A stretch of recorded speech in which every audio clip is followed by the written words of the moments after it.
Pernah nggak sih Anda mikir, kenapa ya badan kita tiba-tiba demam waktu lagi kena infeksi? Kita tuh sering banget nganggap demam sebagai sesuatu yang buruk, semacam penyakit yang harus buru-buru dihilangkan. Tapi, tahukah Anda kalau demam sebenarnya adalah bukti nyata bahwa ada pertarungan epik yang lagi berlangsung di dalam diri Anda? Ya, tubuh kita nggak sedang menyerah, ia justru lagi ngelawan balik. Hari ini kita bakal bongkar rahasia dari mekanisme pertahanan paling menakjubkan yang kita miliki. Halo, selamat datang di pembahasan kita kali ini. Yuk kita bedah materi yang super menarik soal konsep imunobiologi. Jujur, saya excited banget buat mandu Anda mahamin topik ini. Coba deh bayangkan, tubuh manusia itu ibarat sebuah benteng raksasa yang luar biasa kompleks. Benteng ini punya tembok yang tinggi, penjaga gerbang yang selalu waspada, pasukan khusus tempur yang terlatih, dan bahkan punya pusat intelijen yang bisa ngingat musuh selama puluhan tahun. Keren kan? Nah, mari kita lihat gimana benteng ini kerja keras ngejaga kita tetap hidup setiap harinya.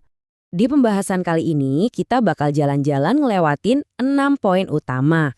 Mulai dari dasar sistem kekebalan tubuh, terus kita intip sejarah perkembangan ilmu imunologi, habis itu kita bahas pertahanan bawaan versus adaptif, lanjut ke pabrik dan prajurit imun, lalu reaksi hipersensitivitas dan alergi, dan terakhir kita tutup dengan penyakit dan kegagalan imun.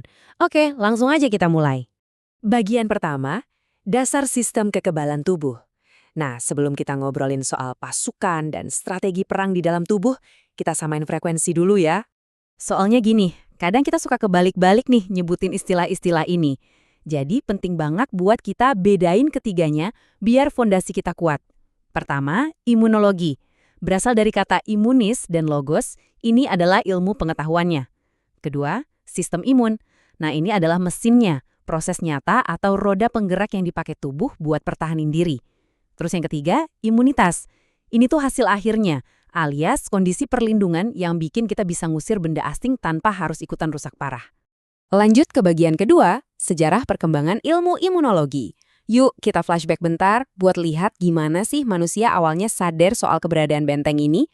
Ilmu ini nggak muncul gitu aja dalam semalam loh. Dulu banget di Tiongkok kuno, pas wabah cacar lagi parah-parahnya, orang-orang tuh sampai pakai metode ekstrim nempelin kerak luka cacar ke dalam kulit orang sehat. Bahaya banget sih emang, tapi dari situlah observasi imunitas dimulai. Terus lompat ke tahun 1881, ada ilmuwan keren bernama Louis Pasteur yang nemuin vaksin kolera ayam pertama. Dan lihat kita sekarang di era modern.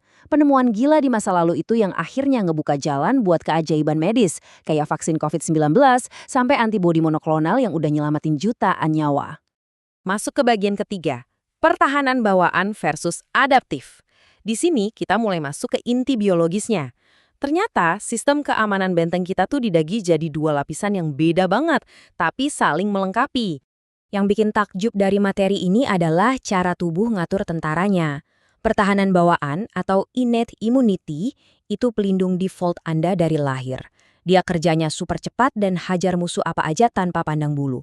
Pokoknya ada yang aneh, sikat. Di sisi lain, pertahanan adaptif itu ibarat pasukan elit khusus. Mereka butuh waktu buat belajar dan menganalisis musuh dulu setelah ada paparan. Bisa dari penyakitnya langsung atau lewat simulasi kayak vaksin DPT atau campak. Hebatnya lagi, pasukan elit ini punya memori. Jadi kalau musuh yang sama berani nongol lagi, mereka bakal langsung dilibas habis jauh lebih cepat. Coba kita perhatiin sistem bawaan kita lebih dekat. Garis pertahanan pertama ini adalah tembok bata dan parit perlindungan terluar dari benteng Anda. Musuh tuh nggak bisa sembarangan masuk ke dalam darah. Mereka harus ngelewatin kulit atau lapisan mukosa di mulut dan hidung. Nah, kalau mereka nekat mencoba masuk, udah ada senjata kimia yang nunggu. Mulai dari enzim di air liur, keringat, air mata, sampai asam lambung yang siap ngelarutin mereka sebelum mereka sempat bikin kekacauan. Tapi, gimana kalau musuhnya ternyata nekat dan berhasil nembus tembok luar tadi? Tenang, garis pertahanan kedua kita langsung aktif. Di sini ada proses biologis ngeri, tapi keren banget yang namanya fagositosis. Bayangin sel kekebalan kita sebagai penjaga yang keliling-keliling. Pertama, mereka ngenalin musuh. Terus, mereka ngejar musuh itu secara agresif, nempel kuat-kuat ke badannya, lalu secara harfiah nelan musuh itu bulat-bulat, dan terakhir dihancurin sampai habis di dalam perut sel. Beneran deh, ini tuh persis kayak main Pac-Man versi mikroskopis di dalam tubuh Anda. Nah, ini dia nih yang ngejawab pertanyaan kita di awal tadi. Ternyata demam itu bukan cuma gejala numpang lewat yang pasif, demam adalah strategi tempur yang super aktif dari benteng kita. Lewat zat kimia bernama interleukin 1, tubuh kita dengan sengaja manasin dirinya sendiri. Kenapa coba? Karena suhu panas itu bakal bikin metabolisme bakteri dan virus melambat, sekaligus ngegas performa sel imun kita ke tingkat maksimal. Jadi pas Anda demam, pasukan Anda tuh sebenarnya lagi ngebakar medan perang buat ngelumpuhin musuh. Luar biasa kan? Oke, sekarang kita bahas pasukan elit alias sistem imun adaptif kita. Mereka ini dibagi jadi 2 divisi tempur. Divisi pertama, imunitas humoral. Tugasnya ngelepasin rudal pelacak yang kita sebut antibodi. Rudal ini patroli di cairan tubuh buat netralin musuh yang berkeliaran bebas. Divisi kedua, imunitas seluler. Ini tuh pasukan infanteri jarak dekat yang pakai sel T buat ngancurin sel-sel tubuh kita sendiri yang udah telanjur dibajak atau diinfeksi virus. Bener-bener kerjasama yang rapi. Keempat, pabrik dan prajurit imun. Pertanyaannya, pasukan sama rudal-rudal tadi dari mana asalnya? Kan nggak mungkin muncul gitu aja dari ruang hampa. Disinilah anatominya berperan. Ini dia gudang senjata sekaligus kamp pelatihan militer di dalam tubuh Anda. Sumsum tulang itu pabrik yang terus-terusan nyetak sel kekebalan baru. Terus ada timus yang paling aktif pas kita masih kecil. Ini semacam akademi militernya. Tempat sel T dididik keras biar bisa ngebedain mana kawan, mana lawan. Sementara itu, limpa dan kelenjar limfe bertugas jadi pos-pos penjagaan strategis yang tersebar di seluruh tubuh buat ngumpulin sel imun dan memfilter darah dari ancaman. Nah, dari kem-kem tadi, tubuh kita mencetak prajurit spesialis. Contohnya neutrofil. Ini pasukan garda terdepan yang hobi banget makan, alias menelan bakteri. Terus ada lagi yang namanya eosinofil. Prajurit yang satu ini punya senjata kimia khusus yang ampuh banget buat ngelawan musuh ukuran besar kayak cacing parasit. Tapi si eosinofil ini juga lah yang kadang jadi biang kerok munculnya alergi yang bikin kita repot. Pas banget kita masuk ke bagian kelima, reaksi hipersensitivitas dan alergi. Kadang-kadang nih, benteng pertahanan kita bisa jadi kelewat parno dan bereaksi berlebihan sama hal-hal yang sebenarnya nggak bahaya sama sekali. Dari materi yang ada, reaksi berlebihan ini dikategorikan jadi 4 tipe hipersensitivitas. Tipe 1 tuh yang instan. Pernah lihat orang makan udang terus hitungan menit langsung sesak nafas atau gatal-gatal? Nah, itu ulah antibodi IG. Tipe 2 butuh waktu beberapa jam, misalnya pas tubuh nolak transfusi darah yang nggak cocok. Tipe 3 itu terjadi kalau ada gumpalan kompleks imun yang nyangkut di jaringan, yang bisa memicu penyakit kayak lupus. Dan yang terakhir, tipe 4, ini reaksi super lambat yang didalangi oleh sel T. Munculnya bisa berhari-hari kemudian. Contohnya ruam merah sesudah Anda ikutan tes Mantux buat TBC. Dan akhirnya kita sampai di bagian ke-6, penyakit dan kegagalan imun. Apa jadinya kalau benteng yang sedari tadi kita banggakan ini ternyata rusak parah atau bahkan gagal berfungsi? Kegagalan sistem imun ini kita kenal dengan istilah imunodefisiensi dan ada 2 skenario utamanya. Pertama, imunodefisiensi primer. Ini ibaratnya dari awal benteng itu dibangun, cetak birunya udah salah, dan ada komponen yang hilang karena faktor genetik. Contohnya sindrom DiGeorge, di mana kelenjar timus bayi nggak berkembang normal.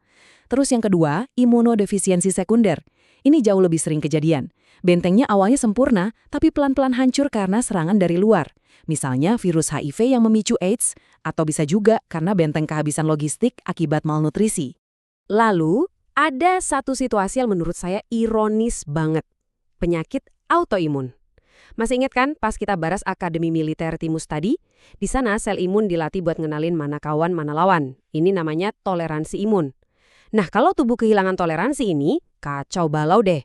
Pasukan elit kita malah menganggap jaringan sehat tubuh sendiri sebagai ancaman, istilahnya friendly fire.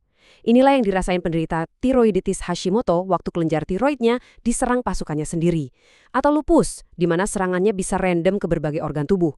Sedih ya, senjata yang harusnya ngelindungin malah melukai. Sayangnya nih, kekuatan sistem imun kita tuh nggak statis. Banyak banget faktor di kehidupan sehari-hari yang bisa bikin tembok pertahanan kita makin rapuh. Kita emang nggak bisa melawan waktu alias usia yang bikin imun melambat, dan kita juga nggak bisa milih mau dikasih genetik seperti apa. Tapi ingat, poin penting dari materi ini adalah kita punya kendali 100% atas asupan nutrisi dan gaya hidup yang kita jalani. 2 hal ini krusial banget buat mastiin logistik dan amunisi benteng kita selalu full tank. Perjalanan kita ngebahas materi hari ini udah ngebuktiin satu hal. Tubuh Anda adalah sebuah mahakarya biologis yang luar biasa. Tepat di detik ini saat Anda mendengarkan ini, miliaran sel lagi kerja keras banting tulang, berperang, bahkan mengorbankan diri mereka cuma buat satu tujuan, menjaga Anda tetap hidup. Jadi sebelum kita akhiri, saya mau nitip satu pertanyaan buat direnungkan. Setelah tahu betapa kompleks dan berharganya sistem pertahanan ini, apa hal kecil yang bakal Anda lakukan hari ini buat ngedukung kekuatan benteng tubuh Anda? Terima kasih udah ngikutin pembahasan kita sampai akhir, dan sampai jumpa di materi seru berikutnya.